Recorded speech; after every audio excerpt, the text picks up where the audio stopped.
Hi everyone, this is Madhumita of Science Department. In this video, we are going to discuss about reproduction in plants. Before getting to the topic, first we should know what is called reproduction. What is called reproduction? Which means producing young ones. So each and every organism, not only plants, each and every organism produces young ones. Okay, why the organism should produce young ones? Because it has to withstand in its earth. Even their next generations should withstand in the earth. So that's why every organism are reproducing.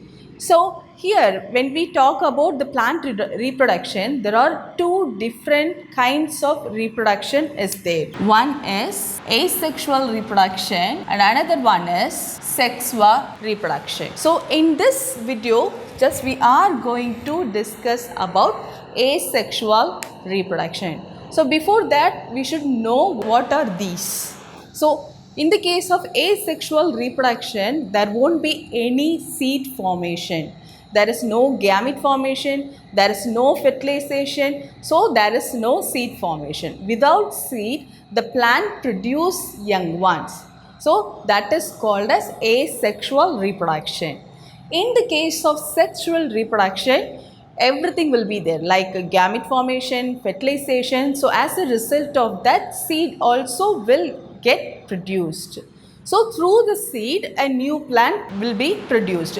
So that is called as sexual reproduction. So now we are going to discuss about asexual reproduction. So there are different kinds of asexual reproductions are there. First we are going to discuss about vegetative propagation. So what is called vegetative propagation? Vegetative means the body parts which will do the bodily functions, not reproductive functions, only bodily functions. So those kind of parts are called as vegetative parts. So if the reproduction has happened only through the vegetative parts, then that is called as vegetative propagation. So we know already what are the vegetative parts: root, stem, leaf.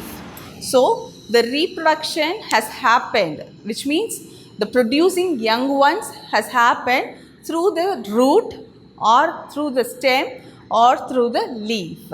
So first we are going to discuss about root. So we know that many root vegetables, isn't it? Like carrot, radish, not only that, even sweet potatoes. So all those kind of plants produces the new plant through the root area, root part. So this kind of vegetative propagation, it has been done from the root part. Okay, next stem. This new plant from stem, it is of happens in two ways. One is natural and the next one is artificial. So the new plant from stem, if it happens naturally, yes, that is natural way. If it happens artificially, what is artificially?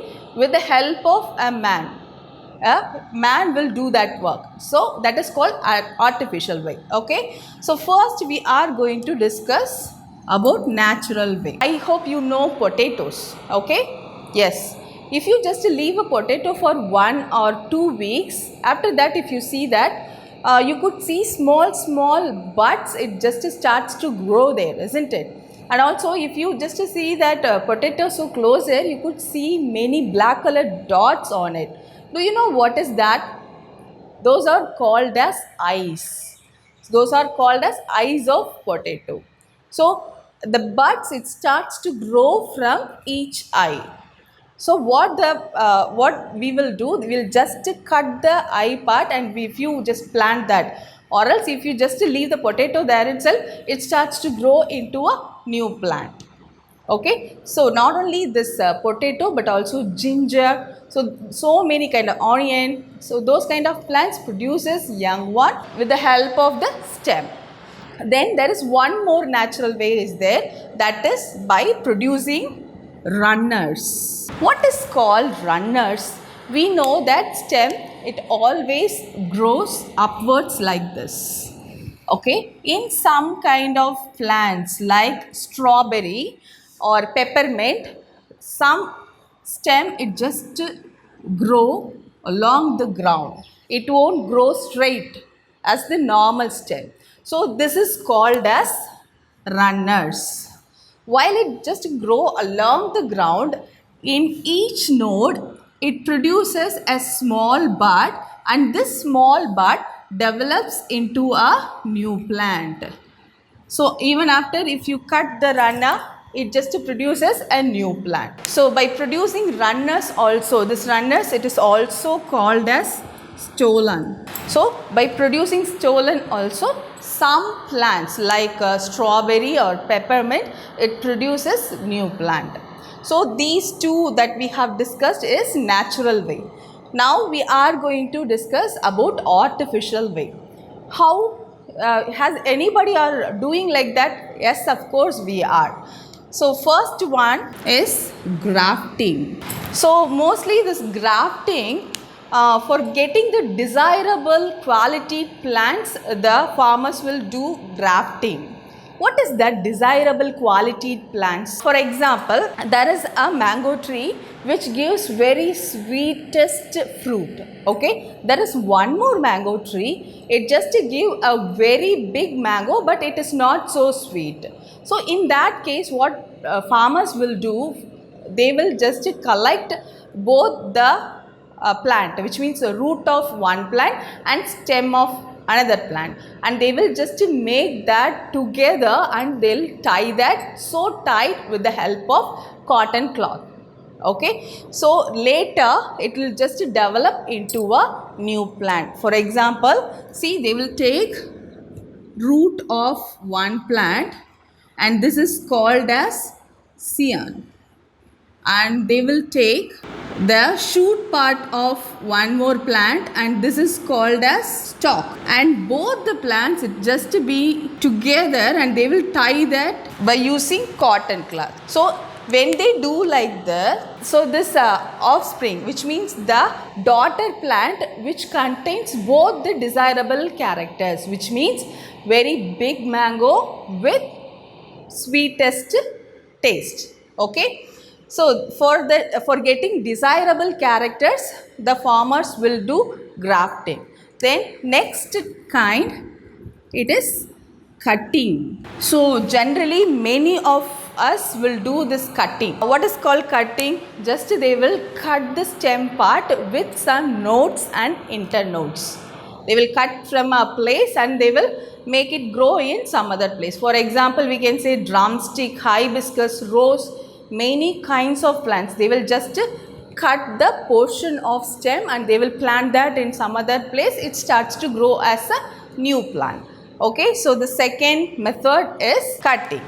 Then the third method, it is called layering. What is layering? Now we have seen here, isn't it? Here naturally the runners being produced, but in some kind of plants there won't be runners. If there is any young stem, the farmers, they will just bend the stem, they will bend that and they'll bury that and they'll close that in soil and they will tie this by using a stick. So artificially they will bend the branch and they will do like that. So later cases what will happen, this bended part alone, it just produces separate root.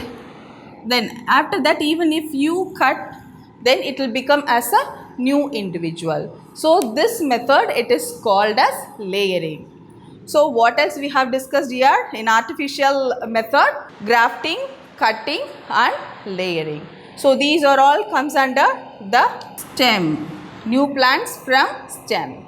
So next we are going to discuss about leaf, new plant from leaf. There is very good example for this propagation, vegetative propagation, that is bryophyllum. If you see the leaf of bryophyllum, the margin of the leaf, which means the edge of the leaf, you could see small buds like this. It just continuously all over the margin you could see small buds.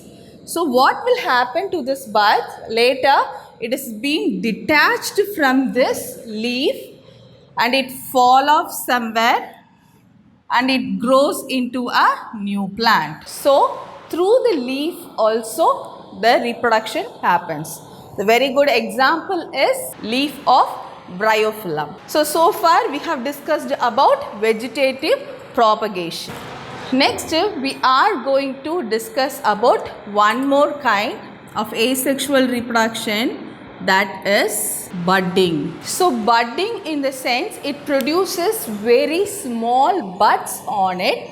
Then later cases this bud it is being detached from the parent body and it grows into a new daughter. Okay, so for example we can say yeast. Yeast is the very good example for budding. So we know that is a single celled fungi. Okay, it contains single cell alone. So what actually happens while budding, a small bump it just starts to form. So from a single cell, a small bud like region it starts to grow. Then later cases it is mostly like splitting. Okay, now it totally splitted into two different organisms, which means this is the parent cell and from which the new cell forms, isn't it?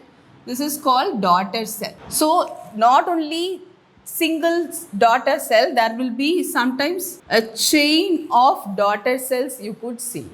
Later cases what happens, this is totally detached from the parent cell and it become a different individual daughter cells. So this kind of reproduction, asexual reproduction, is called as budding. So next kind it is called as fragmentation. What is called fragmentation? It is nothing like it just breaking into so many pieces, like breaking into so many fragments. That's why we are telling this as fragmentation. A very good example for fragmentation, it is a kind of algae called Spirogyra. So Spirogyra, it is a very good example for this fragmentation, asexual reproduction, fragmentation. What actually it do?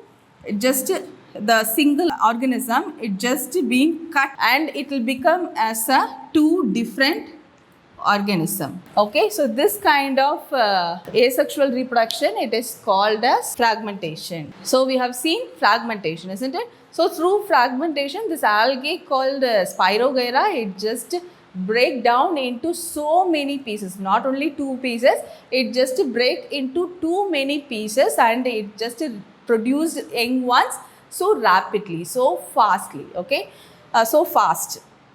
Next we are going to discuss about spore formation. What is called spore formation? In some plants, the spore it is being produced and through the spore the reproduction, which means the producing young ones, will happen. First we need to know what is called spore. Actually spore is a single cell, around it there will be a hard covering will be there. Why there is a need of hard covering? So for example, when the spore it has been dispersed through the wind, it will just go and land anywhere. Okay, so wherever it landed, it may be a desirable condition for that particular spore or it is an undesirable condition. Okay, what is called this desirable condition and undesirable condition? For example, if a plant need to grow, it needs certain things like air, water, am I correct? Nutrients, yes. So if it has all those things, then that condition it is called as desirable condition. If the particular seed, if it didn't have anything, it didn't get anything, then that kind of condition it is called as undesirable condition. So the same here, spore, for spore also. When the spore landed anywhere, if the particular environment, if it is an desirable, then it starts to grow. If it is undesirable, it should not rot, isn't it? It should not washed away. So it has to wait for some time. So for that only this hard covering is helping the spore. So with the help of that, it is being safe and without rotting or without spoiling, it will be just stand still. So when the desirable condition come, then it starts to grow. So this hard covering, it protects the spore. So now for example, we can say bread mold. You just leave the bread for 1 week or 10 days. After that, if you see the bread, you could see black color substance over there, isn't it? So at the first day, it may be on the 1 or 2 breads. If you leave that as such, after 2-3 days, it will be all over the bread packet. How it has happened? Because yes, of course, actually it produces spores. Actually, so this is the picture of bread mold. So if you see that bread mold under the microscope, you could see this structure. So this structure, it is called as hypha. With the help of that, it just go in the substrate. Then if you see here, you could see bulged part. This is called as sporangium. And when the sporangium get matured, it will just burst out, and the small spores which is present inside, it will come out like this. Okay, so this spore, it just reaches the another substrate and then it starts to grow there also. It is a very good example for the reproduction through the spore formation. Okay, then there is one more example is also there. There is ferns. You could have seen that in many gardens. Okay, so that is a kind of ornamental plant, fern, F-E-R-N, fern. Okay, if you see the underside of this fern plant, actually the leaf, it will be a longer one. If you see the underside, you could see black colored dots. This black colored dots, it is called as sori. So from the sori only the spores, it is being produced. So when this leaf fall off somewhere, from that new plants grow, which means with the help of this spores. Okay, so far we have discussed different kinds of asexual reproduction methods. So in our next class, we will discuss about sexual reproduction. Thank you so much.